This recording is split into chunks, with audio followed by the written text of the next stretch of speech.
Screw introductions, it's all in the title. First, what would this look like? Aesthetically, the design for this game is set in about 300 years before the main games, probably with a medievalish kind of theme with a tyrannical ruling class. Gym leaders are generals, the Elite Four are the Royal Guard, and the Pokemon champion is the king or queen. Naturally, the king or queen got there by defeating the last. You play as a newcomer to the country. Your goal is simple: take the throne. There are a couple of big mechanical differences I want to make, but each of them is designed to emphasize what I'm calling the three main goals of the Nuzlocke challenge. 1. Make the game more challenging. 2. Encourage the player to try new Pokemon. And 3. Invest them in their Pokemon as much as possible so you can rip their fucking heart out. With that in mind, my first addition is that there's now an extra health bar that's now much smaller. You hit 0 on the first, your Pokemon is knocked out. Hit 0 on the second, and the Pokemon is dead. Now, I know this seems pretty contrary to the Nuzlocke run, but stay with me, I think you're gonna like what I do with it. Now, if you think this bar is supposed to be some kind of moral choice where you try not to kill the enemy Pokemon, it's not, don't be fooled. You're going to have to very carefully decide whether you want to aim for a knockout or a kill shot, because of a little thing called Vengeance Mode. I'm not gonna go over how exactly just yet, but Pokemon will form bonds with their teammates. If a Pokemon with a bond dies, its special one will enter Vengeance Mode and get a heavy stat boost. Every time you kill a Pokemon, you risk triggering Vengeance Mode, but even so, you're going to want to consider aiming for kill shots regardless. The biggest reason is that in this game, the currency of the world isn't Pokédollars, it's Pokeballs. And removing the Pokemon inside is the only reliable way you can get them.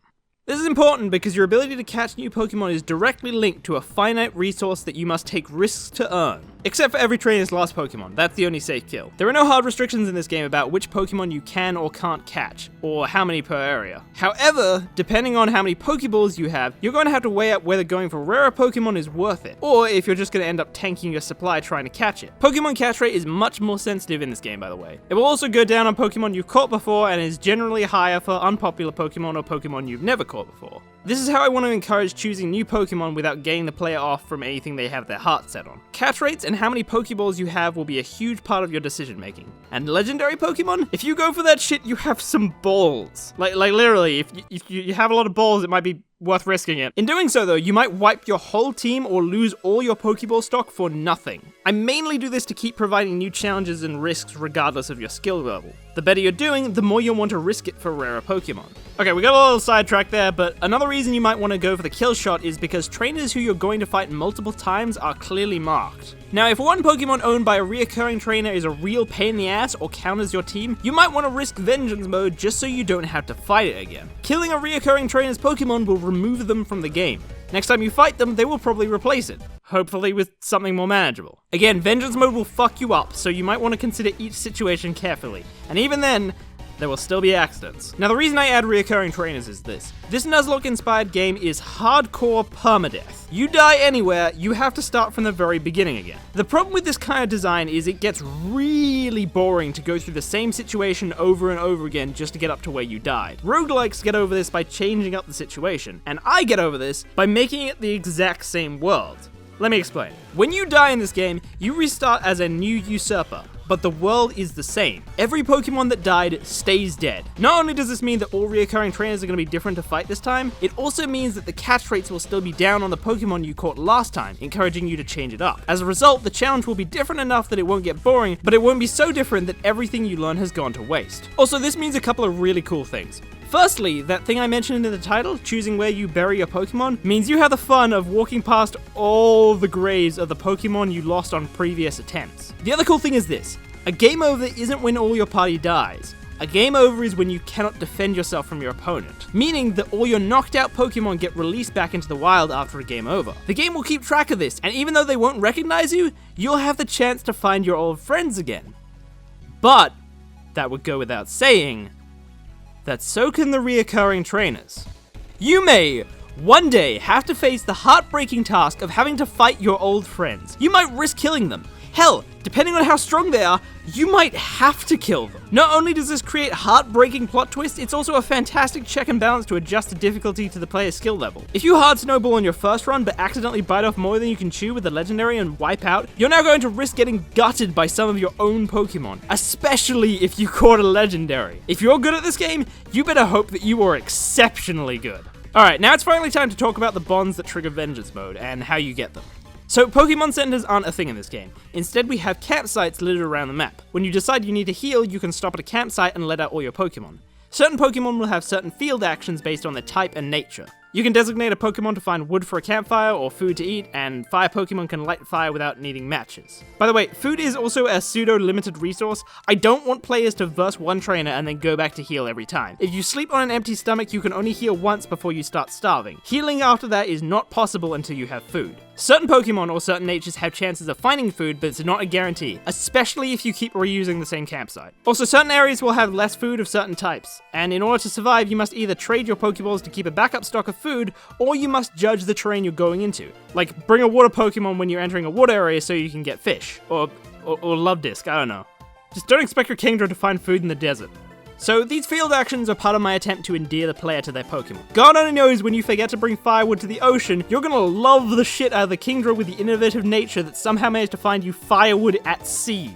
You beautiful fucking creature, you. Once you set up your camp, your Pokemon will sit around the campfire with each other, and this is where bonding happens. Same types and natures will tend to hang out with each other, and after a night or two, they become bonded. There are also special scripted events to keep things interesting that will also result in bonds. Like in colder areas, everyone except the ice types and water types will stay close to the fire type and begin to form bonds that way. Now, along with natures, a Pokemon can also have unique likes and quirks. When you wake up in the morning, you might find you're missing a Pokemon, only to find it nearby at a sightseeing spot, watching the sunrise. It might even be with another Pokemon who also likes views, and then they too will form a bond together. You can go pretty crazy with quirks and likes, but my favorite one is to have a quirk where the Pokemon brings you a randomly chosen object every time you wake up. If it has a violent nature, it might just bring you back a Pidgey corpse each morning, and before you know it, your inventory is filled with Pidgeys. There are also field actions outside of camping. There are unnecessary but useful secrets everywhere, and there are a lot of Pokemon moves that you can now use outside of battle to reveal them. Secret passages, new areas, pathways to legendaries, loot rooms. The more valuable a Pokemon is, though, the stupider it is, and the less likely it is to tell you it can interact with something. If you have a lot of rare Pokemon, we can assume your skill level is high so you can find the secrets yourself. But for non-rares and starters, when you go past a bunch of trees covering a secret passage and your shy Charmander comes up with a text prompt saying, Charmander averts its eyes and lightly tugs on your clothes, you're gonna be like, oh shit, use flamethrower on those trees. Thanks, Charmander. Fill your party with rare Pokemon and the game will assume you're skilled enough to figure it out on your own.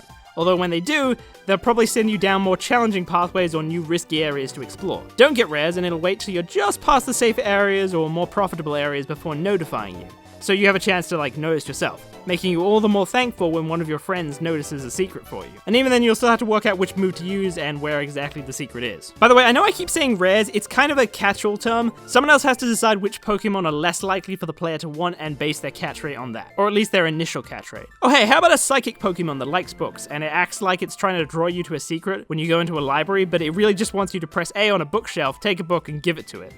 And then it's really happy, and that's how you find out what it likes. Anyway, hopefully after all this you'll be very attached to your unique and endearing friends. Now let's talk about what happens when they fucking die. Of course, vengeance mode applies to your own Pokemon too, and it should feel good to get payback for your friends. But after the fight, you're left with your Pokemon's corpse in your inventory and the question of where to put it. This is purely aesthetic, but I've designed it so it naturally creates heartbreaking stories that should really complete this design. You know that Pokemon who really like to kill Pidgeys and bring them to you? Well, how about burying it in a place with lots of wild Pidgeys? What about the Pokemon that like to watch the sunrise? How about on top of a beautiful hill? Of course, you'll have to persuade the Pokemon with the broken bond to leave its special one's grave. You'll have to talk to it a lot, maybe give it an item, something to remind it of its friend. Maybe you'll pluck a feather from the body and give it to it as a held item. A memento that's only accessible from graves. Or if the old friend's held item was something like a photo of a sunset, you can give that to it instead, and the item will be renamed as the memento of that Pokemon and given a bonus boost in battle, so you can hold on to the memories. And just like the graves that litter the land, it'll mean you can't forget about them. Alright, done trying to tug at heartstrings. That was everything. As always with my ideas videos, feel free to do whatever you want with them. Hell, even earn money off them. I don't fucking care. I'd just be happy to see them become actual designs.